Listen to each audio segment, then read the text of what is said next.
नमस्कार मु नाजमिन आपण देखुछंती द पिन। बहुत दिन रो अपेक्षा आउ ता परे रिलीज होईची बहुत चर्चा रे थिबा फिल्म रामायण रो ऑफिशियल ट्रेलर टीजर ठारो आरंभ करी विभिन्न लीक क्लिप सोशल मीडिया रे भाइराल हेबा परे ए ट्रेलर को नै दर्शकों को एक्सपेक्टेशन बढ़ी बढ़ी जाउची। किंतु प्रश्न हेउची एही रिलीज होईथिबा ट्रेलर सही एक्सपेक्टेशन को पूरा करि पारला कि? आज आम कौन फैन वार किंबा ट्रोलिंग करने को नुह बरं एक सिनेमा प्रेमी पॉइंट ऑफ व्यू रु एही ट्रेलर को एनालाइज करबा। एही ट्रेलर रे जहाँ सबुठारु प्रथमे दर्शकंकर अटेंशन को कैच करितला ता हेउची यश को रावण कैरेक्टर। ट्रेलर टी आरंभ हेउची रावण को दमदार एंट्री सह यश को लुक डायलॉग चेहरा रे थिबा अग्रेशन और तांको कॉन्फिडेंस सबु किछि तांको कैरेक्टर सह खूब मैच करुछि। ट्रेलर देखिबा परे लागुछि जे एही कैरेक्टर पई यश एकदम परफेक्ट।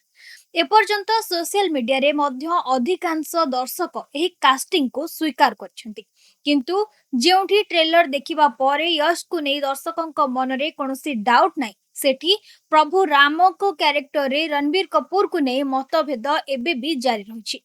रणबीर जणे दक्ष अभिनेता एथिरे कोनोसी डाउट नै, किंतु प्रभु श्री रामन को कैरेक्टर रे केवल एक्टिंग नुहे एहा सह जोड़ी होई रहिछि कोटि कोटि भक्तों का आस्था और भावना।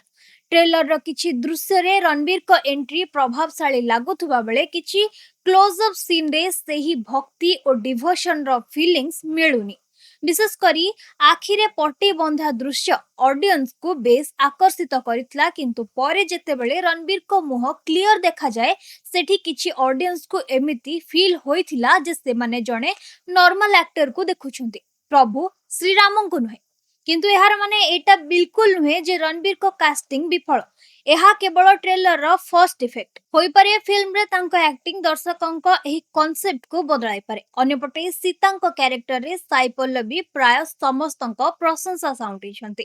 तांकर सिंपल ड्रेसिंग, भद्र आचरण और तांकर एक्टिंग स्किल तांको अभिनीत कैरेक्टर को नेक्स्ट लेवल को नै जाइछि। तांको एंट्री को एक शांत, पवित्र एवं दिव्य फीलिंग्स मिलुछि।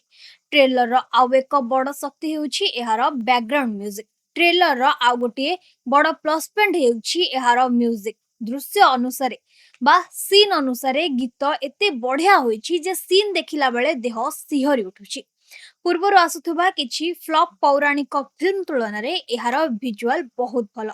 बड़ बड़ सेट, राजमहल आउ युद्धर जो सीन गुडिक पूरा हॉलीवुड स्टाइल रे होइछि।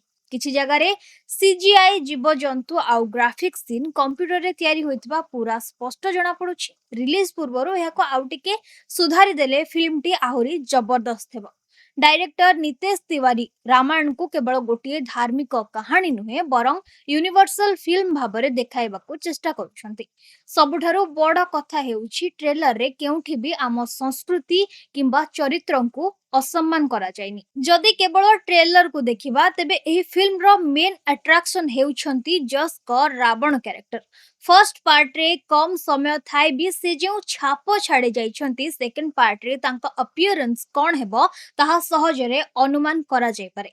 रामायण रो एही ट्रेलर रो भारतीय सिनेमा पाई गोटे बड़ होप देछि। कास्टिंग, गीत आउ लुक्स सबु किछि एबे चर्चा रे अछि। एबे देखिबा को बाकी रहिला एही फिल्म बॉक्स ऑफिस रे सुपर हिट हेउछि ना हिस्ट्री क्रिएट करूछि। आपन को एही ट्रेलर रे सबुठु बेसी कोन भल लागिला आ केउटी सुधारिबार दरकार अछि तळे कमेंट करी निश्चय जणातु। रहउछि मन कहूछि किछि नुआ करिबा पई हेले पाखरे संबळ नाही, तेबे व्यस्त होंतु नाही। मधुलिका एंटरप्राइजेस एबे बुझिबो आपनक मन कथा। क्षुद्र शिल्प ठारु नै मध्यम शिल्प पई सुलभ मूल्य रे जोगाई देबो समस्त प्रकार मेसिन और रॉ मटेरियल, जहाकु नै आपण सहज रे आरंभ करि परिबे नुआ एक व्यवसाय। अधिक जानिबा पई आज ही कॉल करंतु।